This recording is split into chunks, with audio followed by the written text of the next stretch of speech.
अगर आप गूगल पर सर्च करोगे कि पाई की वैल्यू को सबसे पहले किसने कैलकुलेट किया तो आपको ग्रीक मैथमेटिशियन आर्किमिडीज का नाम दिखेगा। लेकिन इससे करीब 600 साल पहले ही इंडिया के एक साइंटिस्ट ने पाई की वैल्यू को कैलकुलेट किया था। इतना ही नहीं बल्कि ग्रेविटी, जो कि सब जानते हैं कि सर आइजैक न्यूटन ने डिस्कवर की थी, लेकिन ग्रेविटी को डिस्कवर करने वाले सबसे पहले साइंटिस्ट न्यूटन नहीं थे। जी हाँ, आपने सही सुना, न्यूटन से भी कई सालों पहले ही इंडिया में ग्रेविटी की डिस्कवरी हुई थी। और ऐसी ही कई सारी डिस्कवरीज वेस्टर्न साइंटिस्ट से पहले इंडिया में ही महान साइंटिस्ट के द्वारा की गई है।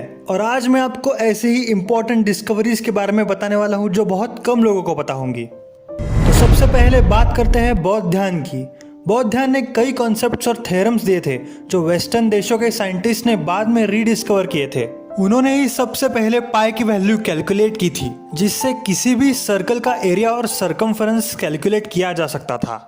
बौद्ध ध्यान की किताब सूल्व सूत्रा में पाइथागोरस थ्योरम जैसा इक्वेशन पाइथागोरस से पहले देखने को मिला है।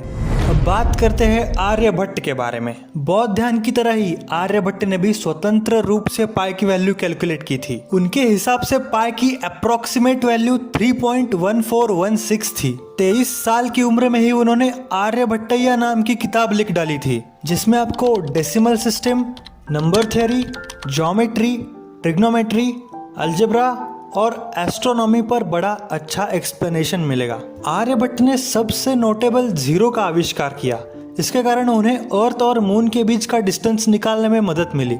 उन्होंने बताया था कि अर्थ इमूवेबल नहीं है, बल्कि अपने एक्सिस पर रोटेट करती हुई एक स्फेरिकल बॉडी है। आज सबको यही पता है कि निकोलस कॉपरनिकस ने ही दुनिया के सामने सोलर सिस्टम का हेलियोसेंट्रिक मॉडल रिप्रेजेंट किया, जिसके मुताबिक सभी प्लैनेट्स के सेंटर में पृथ्वी नहीं बल्कि सूर्य है और बाकी प्लैनेट्स सूर्य का चक्कर लगाते हैं। लेकिन यही बात कॉपरनिकस से हजारों सालों पहले ही आर्यभट्ट ने बता दी थी। आर्यभट्ट ने ही सोलार और लूनार इक्लिप्स का साइंटिफिक एक्सप्लेनेशन भी दिया था, जिसके बाद लोगों को पता चला कि इक्लिप्स या ग्रहण किसी राहु केतु या राक्षस का काम नहीं होता है। आर्यभट्ट 5th सेंचुरी एडी के महान मैथमेटिशियन, एस्ट्रोलॉजर, एस्ट्रोनॉमर और फिजिसिस्ट थे। उनके महान कॉन्ट्रीब्यूशंस के लिए ही 1975 में लॉन्च हुए भारत के पहले सैटेलाइट का नाम आर्यभट्ट रखा गया था।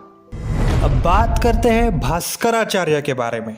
यही तो थे जिन्होंने न्यूटन से 1200 साल पहले ग्रेविटी को डिस्कवर किया था। भास्कराचार्य ने ही इन्फिनिटी का कॉन्सेप्ट दिया था, जिसके मुताबिक जब किसी भी नंबर को 0 से डिवाइड किया जाता है तब उसका रिजल्ट इन्फिनाइट ही मिलता है। उन्होंने सिद्धांत शिरोमणि नाम की एक फेमस बुक भी लिखी थी, जिसमें 4 सेक्शंस थे। लीलावती यानी अरिथमेटिक, बीजगणित यानी कि अलजेब्रा, गोलाध्याय यानी स्फीयर और ग्रह गणित यानी mathematics of planets. 19th century में जेम्स टेलर ने लीलावती सेक्शन का इंग्लिश ट्रांसलेशन किया था, जिससे पूरी दुनिया को भास्कराचार्य के ब्रिलियंट कॉन्सेप्ट्स का पता चला था। अब बात करते हैं ऋषि कनाद के बारे में। उनका असली नाम औलुक्य था। उनकी रुचि कण यानी माइन्यूट पार्टिकल्स में थी, जिसके कारण उनका नाम कनाद पड़ गया था। ये बात बहुत कम लोगों को पता है कि डाल्टन से करीब 2600 साल पहले ऋषि कनाद ने एटॉमिक थ्योरी दी थी, जो मॉडर्न एटॉमिक थ्योरी के काफी करीब थी। न्यूटन के 3 लॉज ऑफ मोशन, जी हाँ, ये लॉज ऑफ मोशन भी ऋषि कनाद ने ही न्यूटन से कई हजारों सालों पहले ही दिए थे।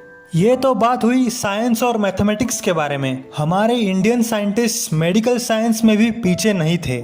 मेडिकल साइंस के 2 मेन सेक्शंस होते हैं, मेडिसिन और सर्जरी। आयुर्वेदिक मेडिसिन में अत्रेय ऋषि और चरक का नाम सबसे पहले लिया जाता है। अत्रेय ऋषि ने अत्रेय संहिता नाम की किताब लिखी थी।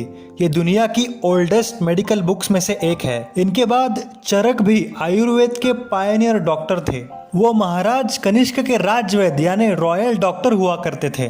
काफी रिसर्च के बाद उन्होंने चरक संहिता लिखी थी, जिसमें न्यूमरस प्रकार की बीमारियां, उनके रूट कॉज और उनके ट्रीटमेंट पर डिटेल डिस्कशन था। मेडिकल साइंस के दूसरे सेक्शन सर्जरी के फील्ड में महर्षि सुश्रुत का नाम सबसे पहले आता है। प्लास्टिक सर्जरी यानी राइनोप्लास्टी और कैटरैक्ट सर्जरी के लिए सुश्रुत आज भी याद किए जाते हैं। उस समय नाक या कान काट देना कॉमन पनिशमेंट हुआ करता था। यही सुश्रुत द्वारा की गई सर्जरी से लोगों को नई पहचान मिली थी। ये बहुत गर्व की बात है कि मॉडर्न डे कॉन्सेप्ट्स और थ्योरम्स एंशिएंट इंडियन साइंटिस्ट को पता थे, लेकिन प्रॉपर डॉक्यूमेंटेशन और प्रचार प्रसार में कमी होने के कारण उन्हें वो स्थान नहीं मिल पाया जो उनके वेस्टर्न काउंटर पार्ट्स को मिला है। तो दोस्तों, आपको ये वीडियो कैसा लगा कमेंट करके ज़रूर बताइएगा। वीडियो अच्छा लगा हो तो लाइक कीजिएगा और चैनल को सब्सक्राइब भी कर दीजिएगा।